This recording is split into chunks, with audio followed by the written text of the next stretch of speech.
자, 세금 얼마나 알고 있나요? 내용 한번 분석해 보자. 우선은 생각 열기 부분에서 어떤 내용이 나오나 한번 정리해 봅시다. 왼쪽에 구름에 대한 이야기를 하고 있네요. 구름이란이라고 시작을 하니까 요거는 개념에 대한 정의의 방법을 사용하고 있다라고 볼 수 있거든요. 자, 그 다음 봅시다. 구름이란 공기 중에 수분이 엉기어서 미세한 물방울이나 얼음 결정의 덩어리가 되어 공중에 떠 있는 것을 말합니다. 라고 설명을 했고요. 자, 오른쪽은 구름에는 센비구름, 양떼구름, 붕괴구름 등이 있습니다. 이거는 종류를 좀 나열했죠. 자, 그러면서 어떻게 한 거예요? 그렇죠. 예시를 보여준 거예요.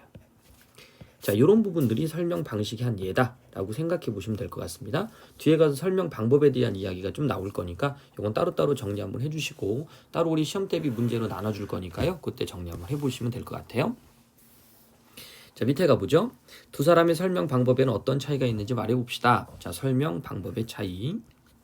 남학생은 구름의 뜻을 설명했다. 개념 정의. 여학생은 구름의 종류를 예를 들어 설명했다. 그래, 예시, 사례 이렇게 될 수 있을 것 같아요. 자, 밑에 갈게요. 구름을 두 사람과 다른 방법으로 설명할 방법은 없는지 생각해보자. 구름이 어떻게 생겨나고 사라지는지에 대한 원인과 결과에 따라 원리나 과정 등을 설명할 수 있어요. 자, 가끔 우리가 착각하는 것 중에 설명 방식에 시간성이 개입되어 있는 것이 있고요. 시간이 없는 것이 있어요. 예를 든다면 원인과 결과는 원인, 결과라는 선호 관계가 존재하죠. 그러니까 시간성이 있어요. 가끔 우리가 시간의 흐름에 따라 내용을 전개한다고 그랬을 때 원인과 결과라든지 과정, 이것도 이제 방법이겠죠. 이런 부분들이 시간이 들어가니까 시간의 흐름이라고만 생각하는 친구들이 있는데 시간의 흐름은 시간의 흐름에 따라 어떤 상태들이 있는지를 그냥 나열하는 형태라고 보시면 되고요. 원인 결과는 하나의 어떤 원인이 다른 결과를 만들어내는 이런 측면이 좀 더 강합니다. 철수는 학교에 갔다, 밥을 먹었다, 집에 왔다. 요 사이에는 인과성이라는 게 없죠. 원인 결과 같은 경우는 인과성이 존재하는 거고요. 자, 그래서 이런 부분들의 차이가 있으니까 참고로 한번 알아두시면 좋을 것 같아요. 자, 여기 뒤에 가서 이제 분류 이런 것들은 시간성 개입 안 되니까 그때 다시 설명을 하도록 할게요. 자, 그 다음에 이 단원의 학습 목표는 설명 방식을 정확하게 이해하는 것, 이게 되게 중요한 겁니다. 되죠? 설명 방식을 정확하게 이해하자. 그 다음 사용된 설명 방법의 적절성을 판단해보자. 그래서 어떤 사용 방법, 어떤 설명 방식을 통해서 글을 설명하느냐에 따라서 전달 효과가 높아지기도 하고 낮아지기도 하겠죠. 그래서 이게 적절하게 사용되느냐라는 걸 판단해보자 라는 이야기죠. 자, 넘어가 봅시다. 설명문의 특징, 이 설명문의 정의부터 갈게요. 설명문이란이라고 시작하고 있죠. 사실이나 어떤 사실이나 현상, 원리, 지식 등을 알기 쉽게 풀이하여 읽는 이를 이해시키는 것, 이렇게 되겠죠. 설득, 행동에 변화를 주는 거예요. 그래서 이건 읽는 이를 이해시키는 것. 그래서 설명문 같은 경우는 굉장히 객관적인 형태로 정보를 전달하는 거죠. 이렇게 정보 전달. 자, 그 다음 어휘 같은 경우는 설득이나 우리가 주장하는 글 논설문이라고 하죠. 논설문이나 설명문이나 전부 다 지시적이고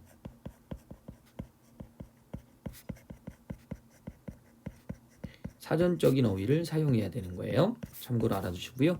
반대되는 건 이제 문학에서 말하는 함축적 언어, 그 다음 내포적 언어, 이런 표현들을 쓰게 되죠. 설명문의 정의예요. 자, 다음 설명문의 특징. 내용의 사실성. 정확한 지리나 정보를 사실에 근거해야 되고요. 그 다음에 관점의 객관성. 주관적 의견이 없이 주관적 의견이 들어가는 건 우리가 논설문이라고 하죠. 자신의 주장에 따라 이유나 근거를 마련하는. 특히 이 근거 같은 경우는 사실적이어야 돼요. 그래서 위에도 보면 정확한 지식이나 정보를 사실에 근거하여 전달하는 사실성을 바탕으로 해야 된다는 거죠. 그래서 논설문에도 설명적인 요소가 들어가는 이유는 이 근거 때문이에요. 어쨌든 논설문은 뭐 하는 것이다? 그렇죠. 주장하는 글, 주관적이다. 설명문 어떤 글이다? 주관적 의견이 없이 객관적이어야 된다. 자, 명확성, 뜻이 분명하게 전달되도록 명확한 용어를 사용한다. 평이성, 알기 쉬운 어휘, 문장들을 사용해야 되겠죠. 구성의 체계성, 처음, 중간, 끝, 머릿말, 본문, 맺은말. 자, 논설문 같은 경우는 어떻게 돼요? 그렇죠. 서론, 본론, 결론 이렇게 되죠. 자, 그래 설명문의 구성. 처음 부분에는 어떤 것들을 쓴대요? 그렇죠. 설명 대상을 소개하고요. 설명 대상 소개, 글을 쓰게 된 동기, 목적, 방법 등을 제시하는 거죠. 중간 부분에는 설명 대상을 적절한 설명 방법을 사용하여 구체적으로 설명한다. 적절한 설명 방법을 사용해서 구체적으로 드러내고요. 끝 이 부분에서는 본문에서 설명한 내용을 간단히 요약 정리. 그 다음에 마무리하고요. 설명의 의의, 전망, 견해 등을 덧붙이기도 한다. 그러니까 이런 부분들은 본문에 따라 다룰 수 있으니 기본적으로 사용됐는지 안 됐는지 꼭 확인해 주셔야 됩니다. 자, 설명 방법 간단하게 한번 하고요. 우리가 다시 한번 정리합시다. 정의, 어떤 사물이나 용어의 뜻을 명확하게 밝혀주는 설명 방법이다. 대개 무엇은 무엇이다 라는 형태로 되어 있고요. 무엇이란 무엇이다 이런 구조로 되어 있어요. 어떤 대상에 속하는 것들 일정한 기준에 따라 상위 개념으로 종류별로 묶어 설명한다. 구분, 어떤 대상에 속하는 것들을 일정 기준에 따라, 여긴 똑같네요. 하위 개념으로 나누어 설명한다. 우리가 보통 하나의 대상이고요. 이렇게 시작하는 이 형태로 되는 게 우리는 뭐라고 한다고요? 구분이라고 하고요. 그다음 하위 개념, 상위 개념을 종류별로 묶어서 나가는 이런 형태들을 분류라고 한다는 거죠. 그래서 분류하고 구분은 딱 구분하지 않아도 되는데, 분류는 상위 개념으로 묶어가면서 구분은 하위 개념으로 나누어가면서 이렇게만 기억해 주시면 될 것 같고요. 그 다음 실제 요거랑 구별해 줘야 돼요. 분석은 하나의 대상을 구성 요소로 나누어 설명한다. 구성 요소. 그래서 하나의 대상들을 묶었을 때, 하나의 대상들을 묶어서 큰 대상으로 만들어가는 거예요. 예를 들면 이런 것들 생각하시면 돼요. 물, 김치, 파 이런 것들 합치면 뭐가 되죠? 그렇죠. 김치, 찌개. 이렇게 되면 뭐가 돼요? 오케이. 이게 구성 요소가 되기 때문에 분석 이렇게 생각하시면 되고요. 김치찌개 또는 뭐 된장찌개, 동태찌개 이렇게 찌개의 종류 이렇게 종류 나가면 그렇죠. 이게 구분이나 분류 이렇게 생각하시면 돼요. 분류로 기억하시면 될 것 같아요. 자, 김치찌개와 된장찌개와 동태찌개를 합하면 이게 찌개가 되나요? 그런 건 아니죠. 그러니까 구성 요소가 아니라 종류 이런 뜻이에요. 자, 그래서 분석과 분류는 참고할 수 있겠죠. 나중에 이제 여러분들 뭐 이 두 가지가 막 섞여 있는 것도 있어요. 우리의 혈액은 백혈구, 적혈구, 헤모글로빈 이렇게 돼 있다고 치면 백혈구와 적혈구가 하는 역할이 또 다르죠. 그럼 둘 사이의 차이점을 알 수 있으니 여기서는 이제 분류가 됐다고 볼 수도 있는데 이것들이 모여서 하나의 혈액이 되니까 얘는 그렇죠. 분석도 될 수 있다라는 거죠. 그래서 이런 것들은 좀 헷갈리게 나올 수 있으니까 참고로 한번 알아두시고요. 내신 문제로는 출제가 되지 않겠죠. 왜냐하면 답이 두 개가 될 수 있기 때문이겠죠. 자, 그 다음 예시, 구체적 사례를 드는 거. 구체적 예를 들었다, 사례 같은 말로 알아두시면 될 것 같아요. 자, 비교, 공통점, 대조, 차이점 이렇게 되는 거고요. 인용 따옴표 싹 집어넣고요. 해당 분야 전문가의 말을 인용한다든지 명언, 격언, 속담 등을 활용한다든지 이런 것들이 전부 다 인용이 된다. 나중에 뭐 유추 있는데 뭐 기납법, 연역법, 유추 요건 이제 다음 학기에서 여러분들 배우게 될 겁니다. 그래서 유추 정도까지는 알아두시고요. 유비추리 나중에 이제 논리에서 나와요. 그건 이제 논리라고 한다면 논증 이쪽에서 나오는데 그러려면 논설문 이쪽에 등장을 하죠. 학교에서 혹시라도 설명을 간단하게 해주셨다면 꼭 얘기해 주셔야 돼요. 첨가시킬 거니까요. 유비추리. 자, 그럼 이제 오늘 제재 훑어보기 이쪽으로 들어가 보도록 합시다.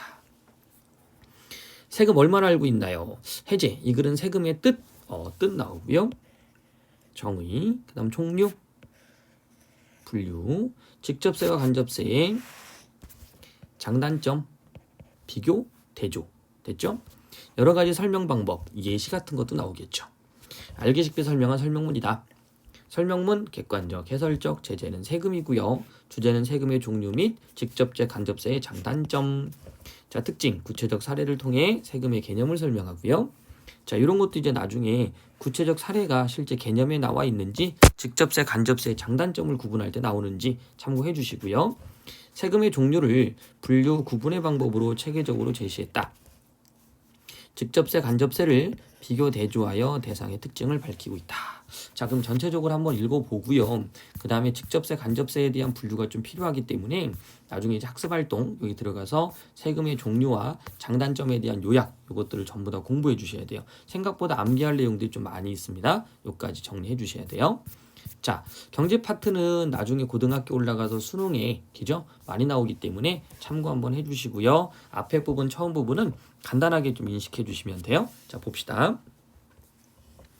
미국의 제35대 대통령이었던 케네디는 취임식 연설에서 다음과 같이 말했다. 자, 이거 뭐 들어갔어요? 따옴표 들어가 있죠? 그래서 뭐 한 거예요? 그렇죠. 인용하게 된 거죠.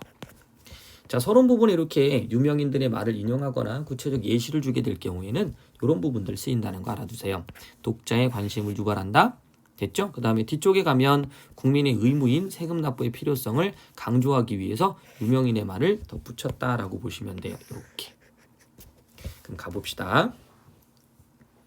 국가가 여러분을 위해 무엇을 해주실 것인지 묻지 말고 여러분이 국가를 위해 무엇을 할 것인지 물으십시오. 자, 의도가 뭘까요? 그렇죠? 여러분이 국가를 위해 무엇을 할 것인가? 그럼 이건 뭐예요? 국민의 의무라고 보시면 되겠죠. 국가가 국민을 위해서 무엇인가를 해주는 것은 물론 중요하다. 당연하겠죠. 국가는 국민을 위해서 무엇인가를 해야 해요. 하지만 케네디 대통령의 말처럼 국민이 국가를 위해 해야 될 의무 역시 중요하다. 대한민국 헌법이 정한 국민의 의무에는 대한민국 헌법 가장 상위에 있는 법이죠. 국민의 의무에는 납세 의무가 포함되어 있다. 자, 의무가 여러 가지가 있는데 그 중에 납세 의무가 있다는 거죠. 납세 의무. 세금을 내는 것이 국민이 지킬 의무 가운데 하나라는 뜻이다. 국민의 의무, 참고로 국방의 의무 있죠. 국방, 나라를 지키는 거. 지금 나와 있는 납세 의무 있고요. 그 다음 교육. 요것도 이제 있고요. 그 다음 근로. 뭐 이런 것들과 관련되어 있는 의무들이 있어요. 근로. 그 다음 공공복리. 납세.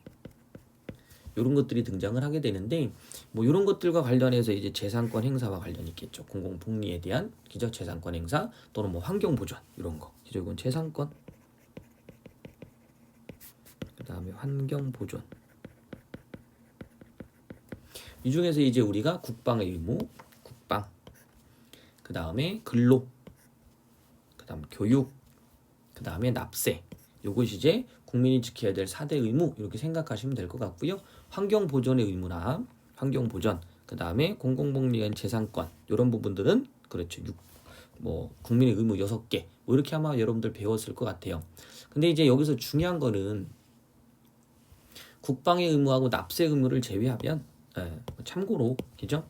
국방의 의무하고 납세 의무를 제외하면 교육과 근로와 재산권, 환경 보존 뭐 이런 것들과 쭉 연결하게 되면 이런 것들이 이제 권리인 동시에 의무가 될 수 있어요.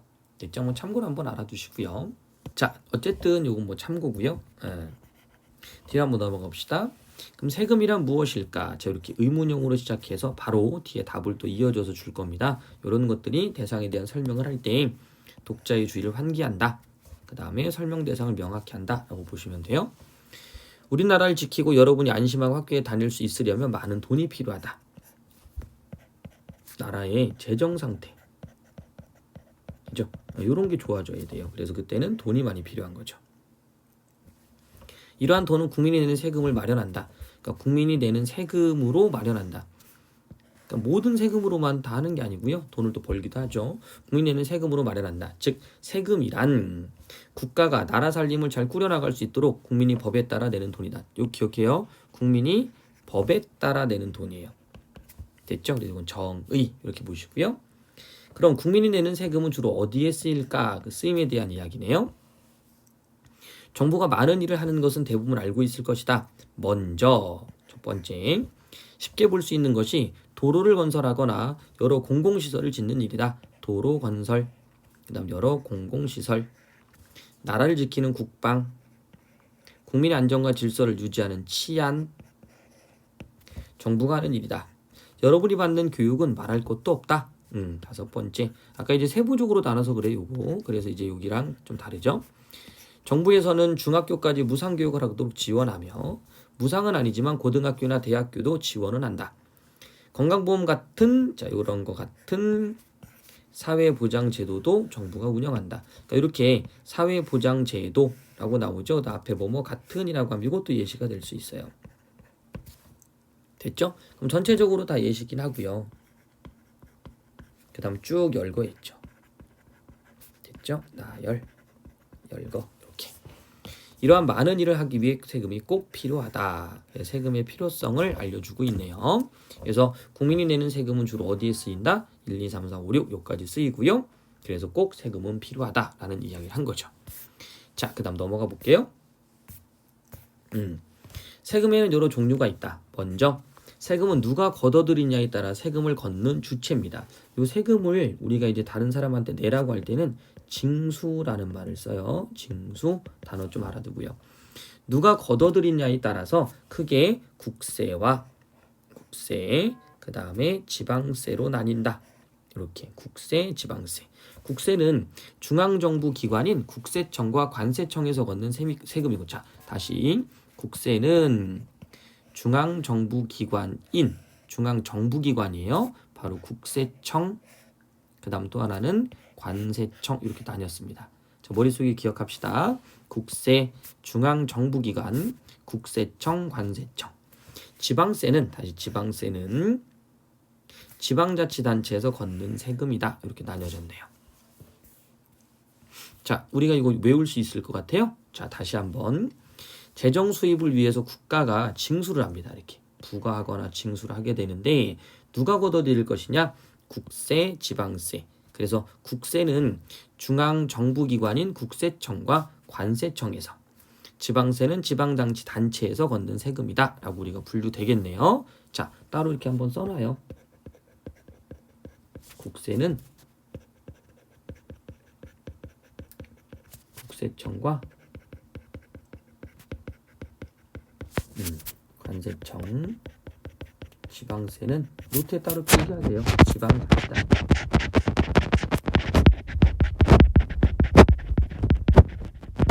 국세청과 관세청의 공통점은 중앙정부다 라고 생각해 주면 될 것 같아요. 자, 그 다음 갈게요. 자, 또한 세금은 국가가 국민에게 세금을 걷는 방식에 따라, 저번에 뭐가 나왔다고요? 그렇죠. 걷는 방식. 그러면 누가 걷어들이느냐, 그 다음에 세금을 걷는 방식 어떤 거냐, 이렇게 두 개로 나뉜 거네요. 자, 그럼 요거는 누가 걷어들이냐. 그럼 세금을 걷는 방식은 뭘까요? 일반적으로는 직접세와 직접세가 있대요. 직접세니까 직접인 것 같죠? 간접세는 간접인 것 같죠? 그죠? 예. 직접세는 세금을 부담해야 되는 개인이나 기업이 직접 내는 세금이다. 그러니까 개인이나 기업이 직접 낸대요. 그러면 간접세는 그럼 누가 간접으로 내주나요? 자, 가봅시다. 개인이 내는 소득세, 소득 있을 때 세금 내겠죠?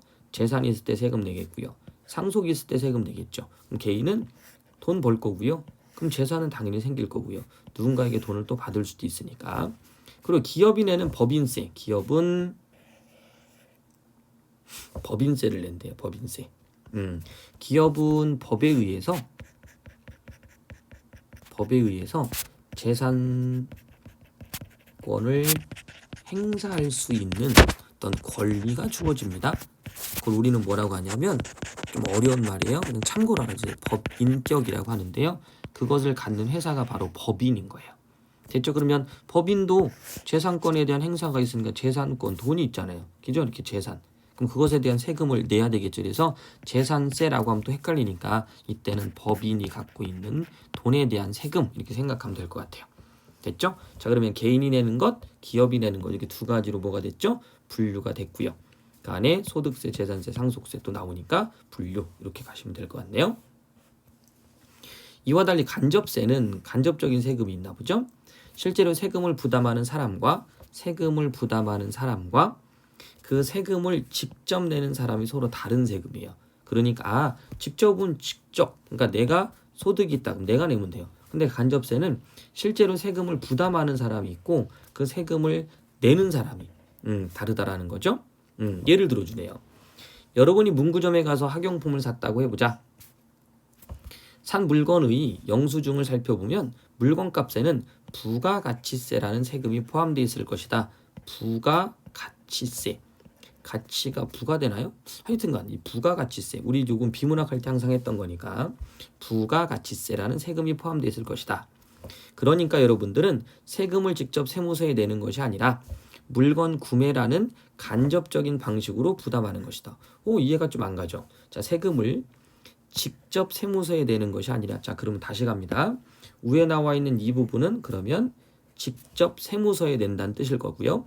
그 다음 물건 구매라는 간접적인 방식으로 부담하는 것. 그러니까 여러분들이 물건을 구매하잖아요. 그럼 그 안에 세금에 대한 부분이 플러스가 돼서 가격이 매겨져 있는 거예요.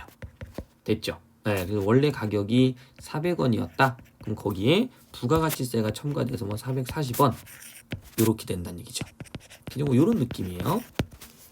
자, 그럼 세금 누가 그 세금을 낼까? 바로 여러분에게 그 물건을 판 기업이나 가게 주인이다. 간접세는 이처럼 물건이나 서비스에 매기는 것으로 부가가치세가 대표적인 예이다. 그러면 여기 있는 부가가치 이 부분에 대한 것을 누가 낸다? 그렇죠. 물건을 판 사람이 낸다라고 보시면 되겠네요. 자, 다시 한번 정리합니다. 세금을 걷는 방식은 직접세가 있고요.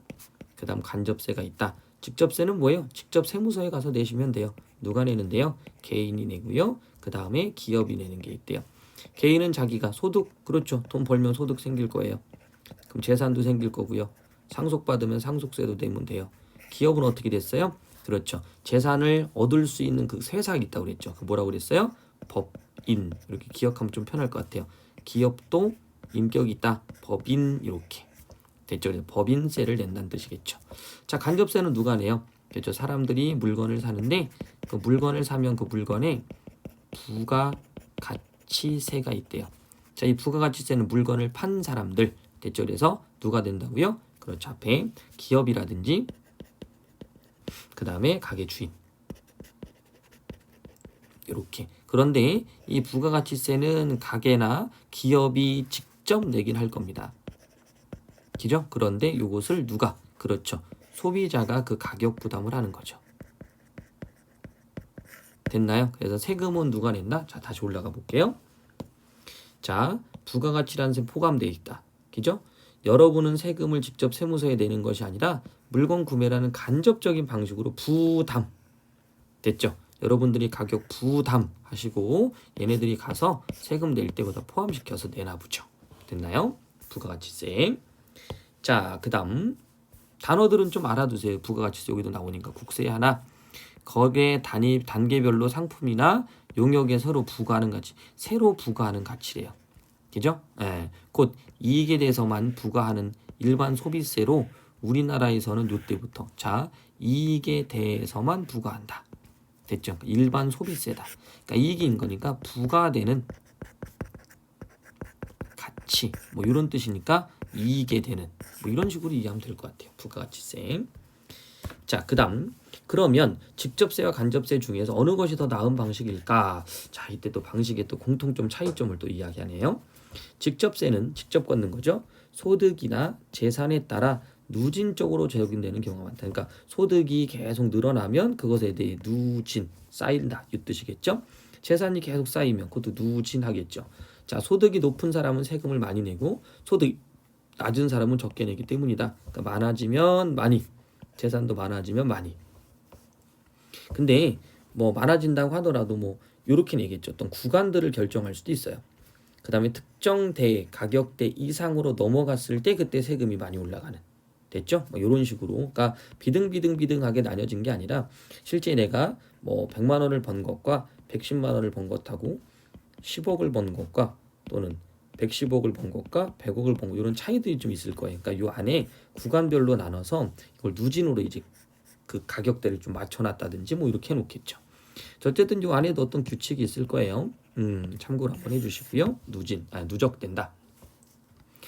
소득이 높은 사람은 세금을 많이 내고 소득이 낮은 사람은 적게 내기 때문에 이렇게.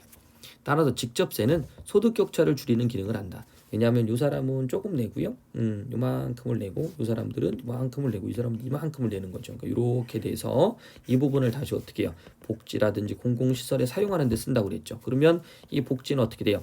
이 사람들이 많이 낸 거, 이 사람들 좀 많이 낸 거, 적게 낸 거니까 혜택이 이렇게 돌아가겠죠. 됐나요? 그래서 소득 격차를 줄이는 기능도 한다. 세금을 통해 소득 격차를 줄일 수 있으니 공평하다고 할 수 있을 것이다. 그러니까 이렇게 차이가 난다고 하더라도 공평. 물론 그 자체는 바람직하지만 단점도 있다. 그 자체는 바람직한데 단점이 있대요. 뭔가 또 한번 살펴볼까요?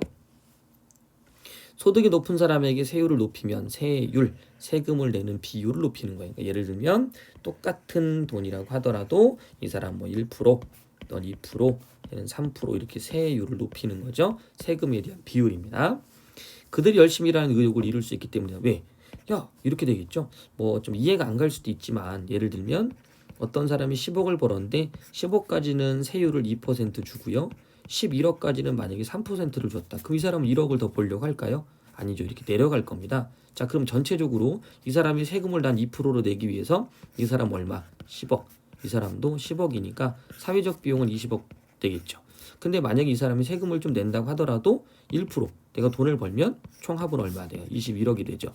그러면 사회적으로 봤을 때는 21억이 훨씬 더 사회적 비용이 많아지지만 이 사람이 세금 때문에 그죠? 이렇게 의욕을 1억만큼도 이룰 수 있어요. 그러니까 이런 느낌이라고 생각하시면 될 것 같아요. 됐죠? 좀 자세하게 들어가기는 좀 복잡하니까 이렇게 이해를 해주시면 되겠네요. 자, 그 다음 반면에 간접세는 장단점 체크해 놓으셔야 돼요. 반면에 간접세는 소득이나 재산이 많든 적든 간에 부담하는 세금이 똑같다. 자, 여기 볼게요. 10억 가진 사람과 1억 가진 사람이 문구점에 가서 샤프를 사면 너한테는 뭐 1,000만 원에 팔고 얘한테는 1,000원에 팔고 이렇게 안 하잖아요. 그러니까 이 물건 안에 있는 부가가치세 그 자체는 이 사람이 사든 이 사람이 사든 똑같이 부담한다. 정해져 있으니까요. 됐죠? 그래서 간접세는 물건에 있으니까 돈을 많이 버는 사람이 음료수 한 잔을 마시든 적게 버는 사람이 음료수 한 잔을 마시든 둘이 내야 되는 세금은 같다. 그죠? 내야 되는 세금 같다. 생각하기에 따라서 누구나 똑같이 내는 간접세가 더 공평하다고 생각할 수 있다. 그러나 앞서 보았던 간접세는 소득이 적을수록 내야 될 세금이 비율이 높은 셈이므로 그렇죠. 그러니까 이렇게 되는 거죠. 10억을 가진 사람과 1억을 가진 사람이 1,000만 원을 낸다고 했을 때 그죠? 1억에 1,000만 원과 10억에 1,000만 원의 비율은 달라지는 거예요. 자, 소득이 적은 사람이 지는 부담이 크다는 단점이 생기는 것이다. 간접세의 단점이에요. 장점은 간접세가 공평해 보이기도 해요. 누구나 똑같이 내기 때문에. 자, 우에는 뭐예요? 소득에 따라 세율이 달라지기 때문에 또 공평하다고 볼 수 있겠죠. 됐죠? 보는 관점의 차이가 좀 있습니다. 자, 그 다음 넘겨볼게요. 그런데 정부 쪽에서 본다면 이제 정부 쪽에서 봅시다. 앞에서는 소비자, 국민의 입장에서 봤는데 정부 쪽에서 만약에 본다면 간접세가 직접세보다 걷기 쉽다는 장점이 있다. 간접세가 직접세보다 그냥 왜 물건에다 그냥 가격을 부담하면 되고 사람들이 쓰는 만큼 세금이 들어오기 때문에 그죠? 네. 직접세는 국민의 소득이나 재산을 일일이 조사해야 돼요. 직접세는 계속 국민 소득이나 재산을 일일이 조사해야 되기 때문에 이때는 또 뭐도 있어요. 현금 같은 거 이런 것들은 이제 탈세라는 거죠. 현금을 받고 신고를 안 해요. 이 사람이 벌었다고 우리가 판단할 수 없죠. 그러니까 그만큼 세금을 내지 않는 거죠. 됐나요? 그래서 카드, 현금, 영수증 이런 것들이 이제 국세청에 신고가 되니까 됐죠. 그러면 탈세를 할 수 없겠죠. 자, 그 일이 또 복잡하기 때문이다. 반면에 간접세는 소비자들이 물건을 살 때마다 자동으로 내게 되니 정부로는 편하다. 그런데 세금이 잘 거친다고 효율적이라고 생각하는 것은 섣부른 판단이다. 무슨 얘기일까요? 간접세의 비중이 높으면 직접세로 얻을 수 있는 소득 격차를 줄이는 효과가 약해져. 그렇죠. 직접세로 얻을 수 있는 소득 격차 앞에서 얘기했었잖아요. 그러니까 이런 부분들이 어떻게 돼요? 그렇죠. 이득을 볼 수 없죠. 이럴 때 장점이 있으면 단점도 있기 마련이다. 그러므로 직접세와 간접세 가운데 무엇이 더 낫다고 말하기는 어렵다. 그 약간의 장단점이 있겠죠. 자, 그림 한번 봐요. 직접세, 법인세, 재산세, 소득세, 상속세 다 눈에 들어오죠. 자, 그 다음 간접세, 물건 살 때 부가가치세라고 보시면 되고요. 부담은 소비자가 이 사람들한테 이제 지워서 국가에서 이제 징수를 하는 거겠죠. 자, 끝부분 앞에서도 말했듯이 세금을 내는 것은 국민의 의무이다. 그런데 일부 사람 중에 법을 무시한 채 막무가내로 세금을 안 내려 하기도 한다. 이것은 엄연한 범죄이다. 이러한 탈세 됐죠? 세금을 안 내는 거. 많이 일어나면 성실한 납세자가 피해를 본다. 그래서 정부는 탈세를 막기 위해 다양한 노력을 기울이고 있다. 영수증 주고받기를 권장하는 것이 대표적인 예이다. 물건을 사고 팔 때마다 가게 주인이 영수증을 발급하고 손님이 그 영수증을 챙기면 가게의 소득이 전부 포착되고, 중요한 단어네요. 자, 손님, 즉 소비자가 낸 부가가치세가 정부에 빠짐없이 납부된다. 됐죠? 자, 소비자가 낸 부가가치세가 정부에 빠짐없이 납부된다. 영수증을 꼭 챙기면. 만약에 이렇게 볼게요. 현금을 냈어요. 물건을 팔았어요. 자, 근데 이 사람이 물건을 팔았다고 신고를 안 할 수도 있죠. 뭐 최고다 라고 해버리면 되니까. 그죠? 그러면 이 사람 같은 경우는 현금으로 팔았는데 이 물건에 아까 뭐 있었어요? 부가가치 있었죠. 그러면 이 부분에서도 뭐가 일어날 수 있어요? 그렇죠. 가게에서 탈세가 일어나는 거죠. 그러니까 이쪽 부분에서 또 한번 하게 될 때 이 사람이 물건을 팔았다라는 것에 대한 소득이 있을 거고, 물건에 대한 뭔가를 할 겁니다. 그죠? 그러니까 이런 것들도 우리한테 필요하다는 거죠. 자, 그 다음 갑시다. 여러분들 이제는 물건을 살 때 꼭 영수증을 챙기자, 잊지 말자 강조했네요. 자, 오른쪽 보충, 아까 국민의 의무 나왔네요. 그죠? 4대 의무, 국방, 근로, 교육, 납세 됐죠? 그 다음에 국민 6개, 여기에 환경보전의 의무, 공공본에 적합한 재산권 행사의 의무가 더해진다. 이 중 국방의 의무, 납세 의무를 제하고는 권리인 동시에 의무에 해당한다 라고 볼 수 있겠죠. 자, 넘어가서 이제 정리 한번 쭉. 여기는 여러분들 다 읽어보셔야 돼요. 여기는 다 뭡니까? 구두 테스트의 시험범위입니다. 됐죠? 까먹을 뻔했네요.